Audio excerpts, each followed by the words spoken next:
That'll fall down on top of you. So that'll fall on you.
$1,000.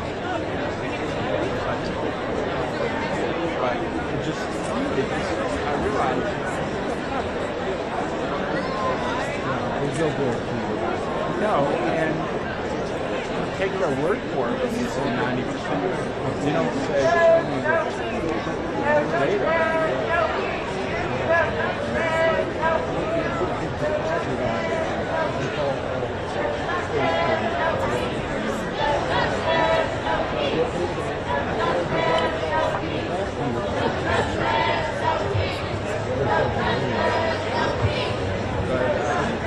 I don't know. I've learned my lesson, but I'm basically firing my primary care doctor because I've had him for over 10 years now, and I was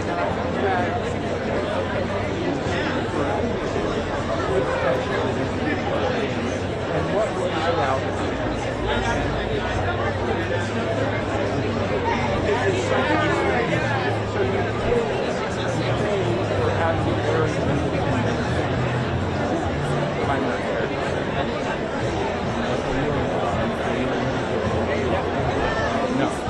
No, I've got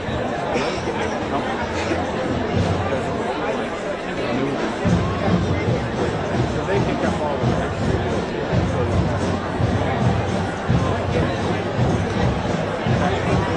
and so now he'll refer me to somebody. I'll Google who's referring to. I'll read all the help.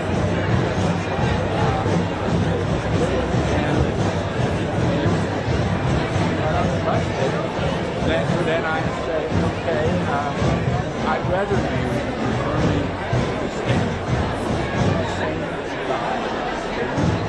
And he'll say, well, this time, don't refer you to him. My doesn't work. Well, that's all. So what Sean and I are both doing is get all our special needs.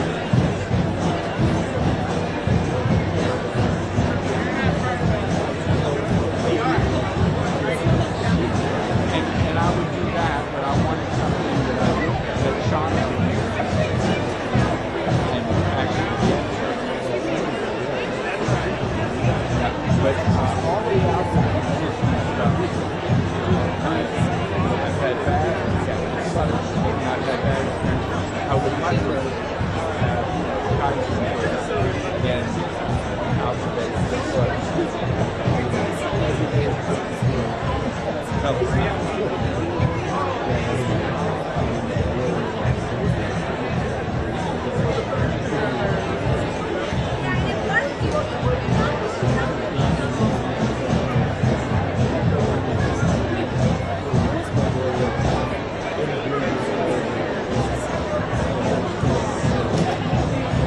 that's a problem of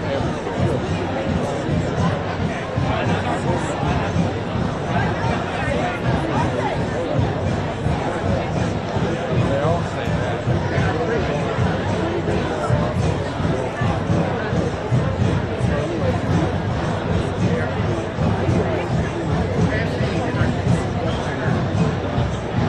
I know.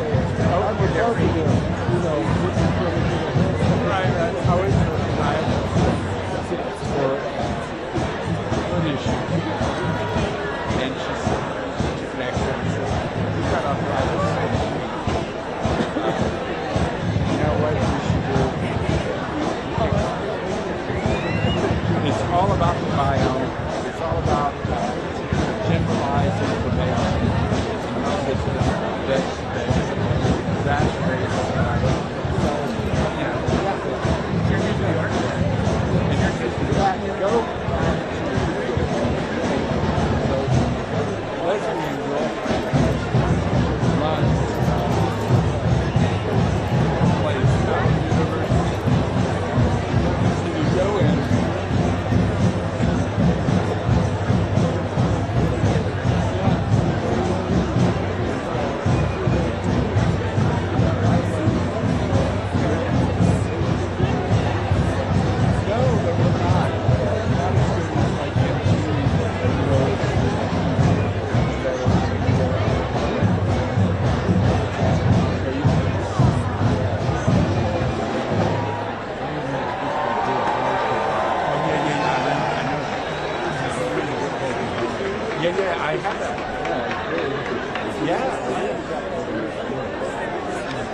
trash car made by an even trashier person.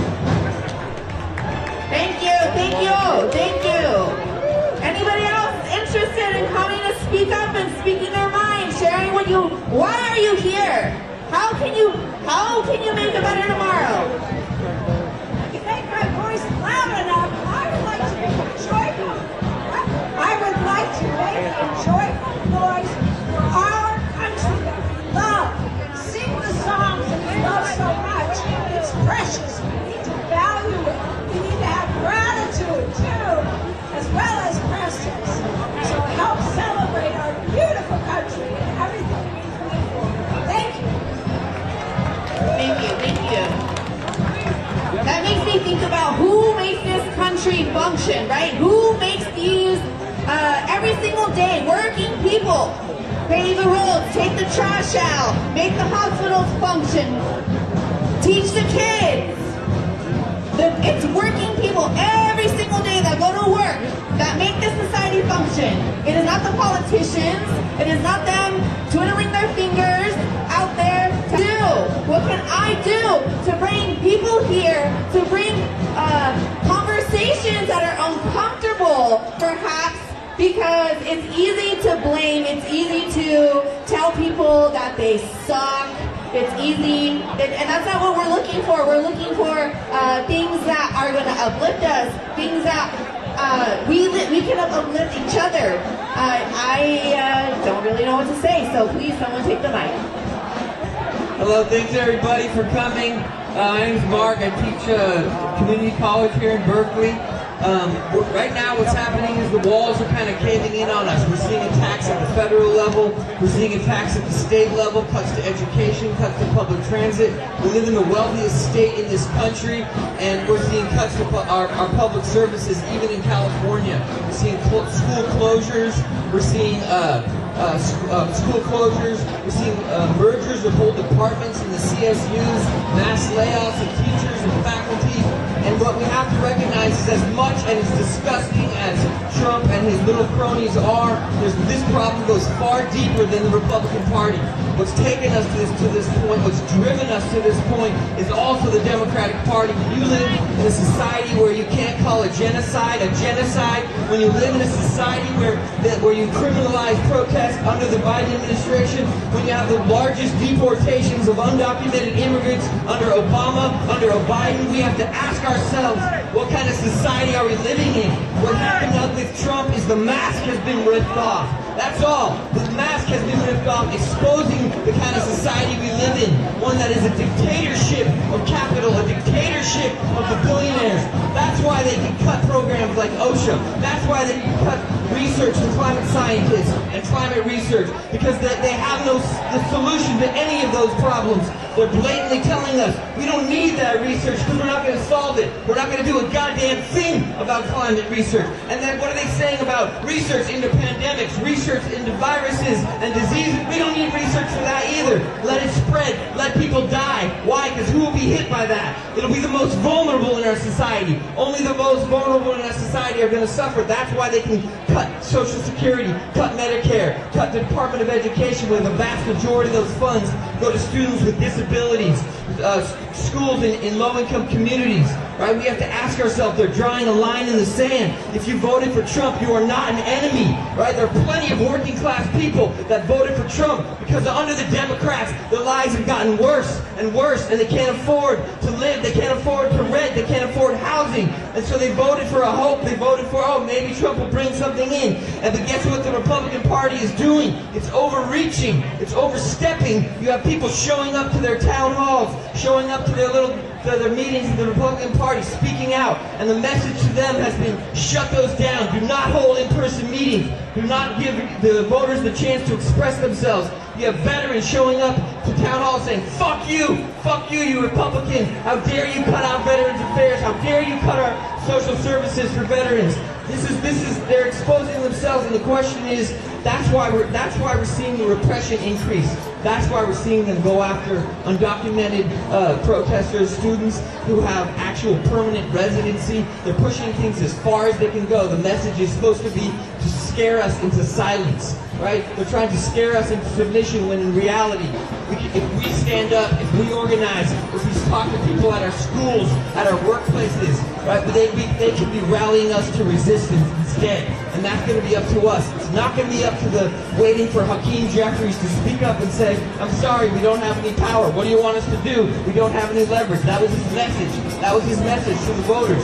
They're going to come in and say, if you want to show that you're opposed to this regime, you have to get out and vote for the Democrats. We can't fall for it this time. It's not going to be enough, right? The real power we have is our power that we run this society. Nothing moves. No Tesla even is produced without those workers. And so I call on you to begin to organize with us. Organizing in neighborhoods, we have posters. We're ready to organize with anybody who wants to take power to stand up. We have to understand that this is not a fight that's going to be over in 10 days or a week. This is a fight for our future. Our entire future is on the line. Thank you. Or even over there. Shoot, I got it. So, we've been talking about ways to attract attention. It was a good idea about a parade. I just have something to add about that, because a good way to attract attention is to have good visuals. So what's a parade with a good visual? How about if you have a parade right down here in one of these rallies with sound or press or throwing a bang on whatever,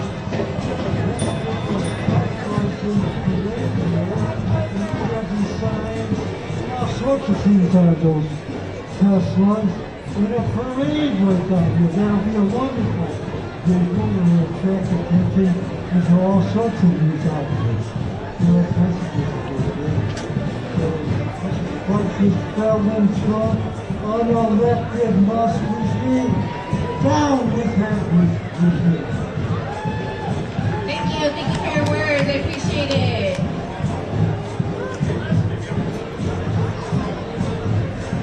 We are here promoting an open mic, sir. If you would like to speak, I invite you to speak.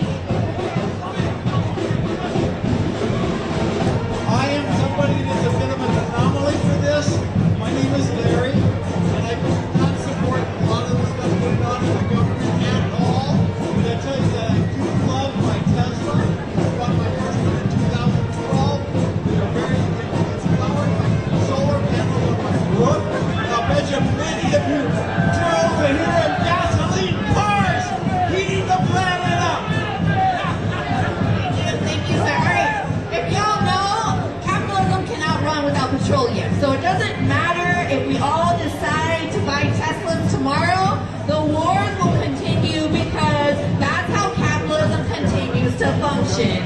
They are addicted to war. So it doesn't matter that every single one of us is out here today, decides to buy a Tesla tomorrow. This new green energy decision and campaign isn't gonna save us.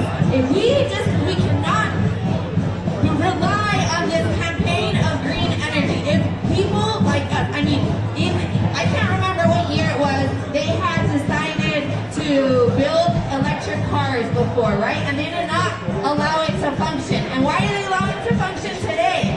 Has anybody ever asked that question before? Anyway, I want to invite more people to speak. Hello everyone, my name is Miranda. I am a 29-year-old autistic woman, and first off, I would just like to say about any of us.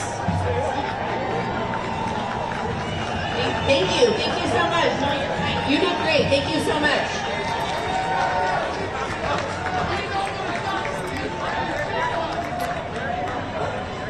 Hi guys, I'm a teacher and I just want to say this is great.